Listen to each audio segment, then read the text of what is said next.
people of the World Wide Web. Now, I know you're going to be a bit, or the inconsistency with Lee's videos. So these Wednesdays is obviously a look what I've been watching. It's a Wednesday where I go over physical media. Now, obviously, unfortunately, this year, Christmas and New Year's both fall on a Wednesday. I've learned from last year putting videos out on Christmas Day, and nobody watches them. Well, they do get watched, but it doesn't do a lot for the channel. So obviously I still watching everything each week, but there's 2 weeks where I don't do a video. So this comes out in the new year, but I've watched this early December. So apologies, there has been that delay. We'll do the little, so you can see it's a very much a Blu-ray day, or a Blu-ray week, I should say. So what have I been watching? Let's come and take a look. So this was a birthday present from my friend Kelly. Sesame. So I watched this on streaming early this year, and to be honest, I wasn't the biggest fan of it, but it comes from the same production company in that who did Your Name, which is one of my favourite, if not up there as my favourite anime of all time, movies, so to speak.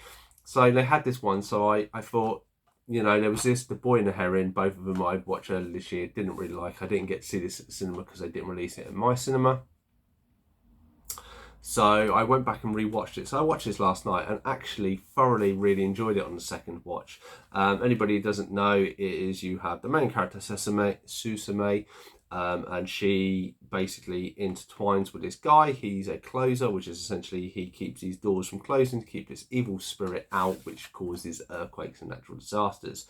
Due to an altercation between the two of them, she releases this little cat, which turns him into the chair, and and then obviously there's no other pictures, and then obviously basically it's them being led around the country trying to stop this cat and other doors opening by natural disasters, and animated really, really well. I warmed to it more as I went on, whereas I focused. I didn't have my phone up, which was another thing. I think maybe I was distracted a little bit the first time watching it, and it is really, really great. I think the whole design of the earthquake thing, there were a few little design choices which didn't necessarily I like, which I think did deter me in the first place to be a little bit against this. But actually really glad to have this, and they do a steelbook for quite a reasonable price. So whether I update this or not, but my friend bought it me as a birthday present, so I'm gonna keep it at that. So at the same night, I watched John Wick 3 Parabellum, which is like, kind of near the end I didn't realise it stands for something. So this was one of the two John Wick movies I really liked. So I have 1, 2 and 3. I've seen 1, 2, 3 and 4. I really like 1 and I really liked 3. 2 and 4 I'm not the biggest fan of for obvious reasons. That I think they struggle with story and a lot of other things. This one, rewatching it, I did still enjoy it. I mean, it did remind me of the knife throwing and stuff, and I like the fact it escalated a few elements of it. Obviously loved the dog aspects of it, and Halle Berry with the 2 dogs worked really, really well. Big fan of Mark Dacascos, who played the bald-headed guy, and he was like, hey, you know, how he's a very good actor and a very good underrated actor, not only with his martial arts. The thing I did notice with rewatching it, there is quite a lot of scenes where the martial arts and stuff is very slow and very, not laggy, but it's kind of, you can tell he's a man in his 50s and there's no body double and he's trying to do stuff. And I think that's kind of trying to, I don't know if they did that deliberately to show this is more a realistic view of what actually does happen, you know, and if John Wick was a real person, he would slow down over time and stuff like this. I thought some of it's clever, some of it not so much, you know, it did take you here, there and everywhere. But I still did enjoy it. I just notice as time goes on, and because I'm quite a big martial art fan, obviously they're quite, you know, extravagant of how they stuff with John Wick is a little bit more dark and gritty, but still did enjoy it. Glad to add it to the collection.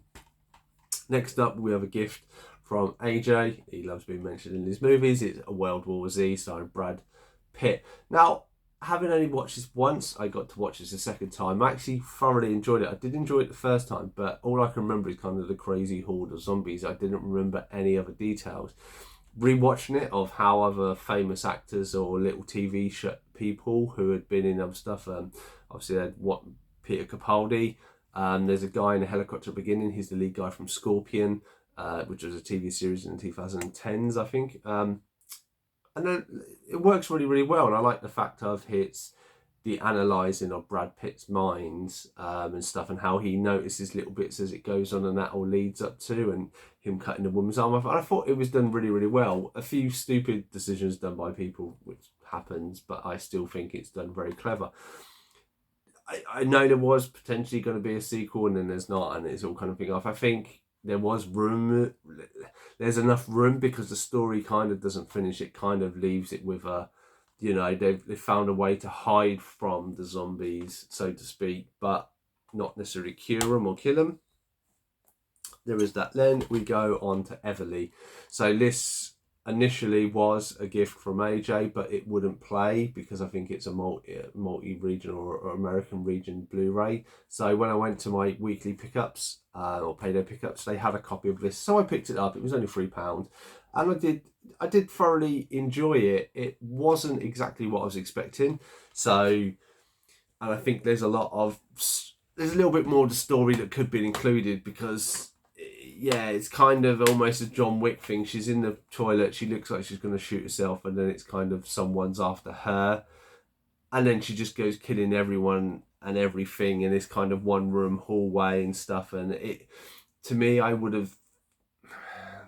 enjoyed it, but I feel it would have worked a little better if it was kind of like The Raid or something, but in reverse. So she was stuck in the building and she's trying to work her way out and going down floors and up and down and stuff. Obviously, that would have cost a lot more money with scenery, because you would have had to change stuff, where she was basically in the same sort of floor for most of the story. But I did enjoy it. It was quite good acting from Selma Hayek, and good scenes and stuff, and all the weird creatures and people that came in.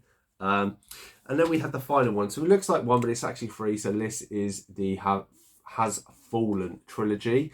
So Olympus, London, and Angels. This is an upgrade that I bought a little while ago. And actually thoroughly did it. I enjoyed these first when they come out. I watched them all at the cinema. I think I've watched Olympus Has Fallen maybe once again. And rewatching them, I actually really love Olympus and London. Angel, I did really like when I went to the cinema.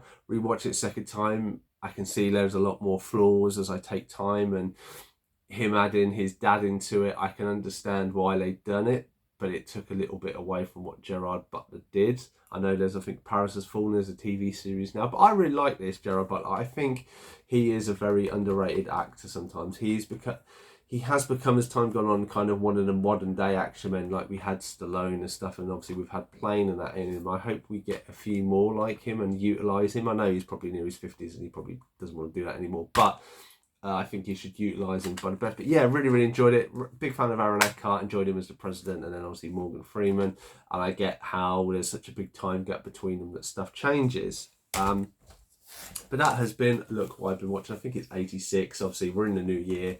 Apologies the gap, not having any of these over the Christmas period. But have you seen any of these? What are your thoughts and feelings? Let me know in the comments down below.